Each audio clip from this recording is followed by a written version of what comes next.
Hello everyone, welcome to my channel.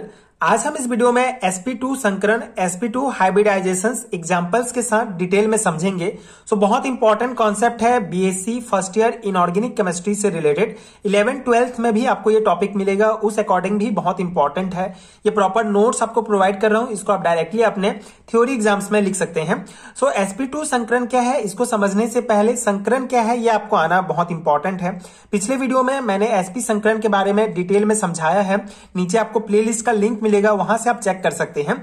संकरण क्या होता है, जब दो समान ऊर्जा वाले ऑर्बिटल आपस में कंबाइन होकर दो नए ऑर्बिटल का फॉर्मेशन करते हैं, तो इस प्रोसेस को संकरण कहा जाता है। ठीक है, सिंपल सा डेफिनेशन है, जितने संख्या में ऑर्बिटल आपस में कंबाइन होंगे उतने ही संख्या के नए हाइब्रिड ऑर्बिटल का फॉर्मेशन होगा। और ये जो प्रोसेस होता है, इस प्रोसेस को ही संकरण या हाइब्रिडाइजेशन कहा जाता है। sp2 संकरण क्या है, इसके नाम से ही स्पष्ट है।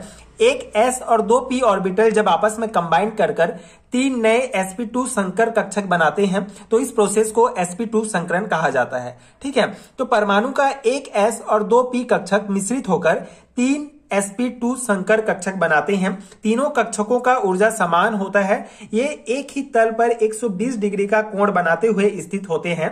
अतः अणु समतल त्रिकोणीय आकृति का होता है, जैसे boron trichloride BCl3, boron ट्राइहाइड्राइड BH3 आदि मॉलिक्यूल का बनना। ठीक है, तो sp2 संकरण के द्वारा BCl3, BH3 इन सब मॉलिक्यूल का फॉर्मेशन होता है, जिसको हम BCl3 मॉलिक्यूल के फॉर्मेशन के एग्जांपल में समझेंगे। ठीक है, तो ये बेसिक डेफिनेशन आई होप आपको समझ में आ गया होगा। sp2 संकरण क्या है, एक s ऑर्बिटल दो p ऑर्बिटल आपस में मिलकर तीन नए sp2 संकर हाइब्रिड कक्षक बनाते हैं। इस प्रोसेस को sp2 संकरण कहा जाता है। ठीक है, तो अब हम समझते हैं BCl3 आकृति का फॉर्मेशन, BCl3 मॉलिक्यूल किस प्रकार बनता है।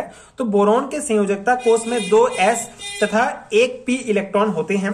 s इलेक्ट्रॉन उत्तेजित होकर p ऑर्बिटल में जाता है और तीनों संकृत होकर तीन sp2 नए ऑर्बिटल बनाते हैं, जो क्लोरीन इलेक्ट्रॉन के साथ बंध बनाते हैं। यह संरचना नियमित त्रिकोणीय रेगुलर ट्राइगोनल होती है तथा Cl-BCl बंध कोण 120 डिग्री होता है। ठीक है, सिंपल सा है।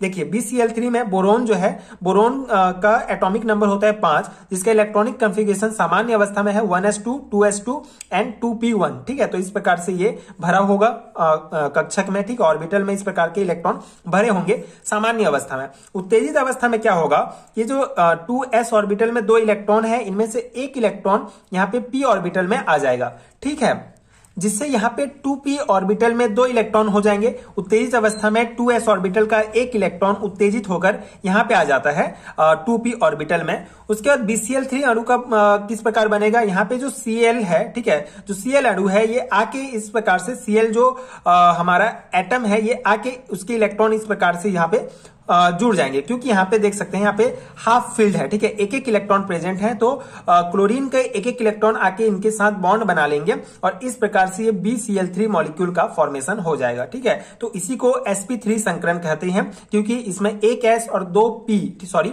sp2 संकरण कहते हैं क्योंकि इसमें एक s और दो p ऑर्बिटल आपस में पार्टिसिपेट कर रहे हैं। ठीक है, BCl3 मॉलिक्यूल के फॉर्मेशन में। तो ये मेन बेसिक पॉइंट है, आई होप आपको समझ में आ गया होगा। सामान्य अवस्था में ये इलेक्ट्रॉनिक कॉन्फ़िगरेशन, उत्तेजित अवस्था में एक जो है 2s ऑर्बिटल का उत्तेजित होकर यहां आ जाएगा। उसके बाद Cl जो है इसके साथ इस प्रकार से बॉन्ड बना लेंगे, बॉन्ड का फॉर्मेशन हो जाएगा इन इलेक्ट्रॉन के साथ, और इस प्रकार से BCl3 मॉलिक्यूल बन जाएगा।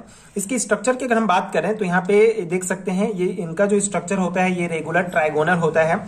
ये sp2 संकरण मतलब तीन बोरोन के साथ तीन जो है क्लोरीन इस प्रकार से जुड़े हुए हैं sp2 संकरण के साथ, और इनके बीच का जो कोण होता है वो 120 डिग्री का होता है। तो इस प्रकार से BCl3 अणु बनता है sp2 संकरण के द्वारा।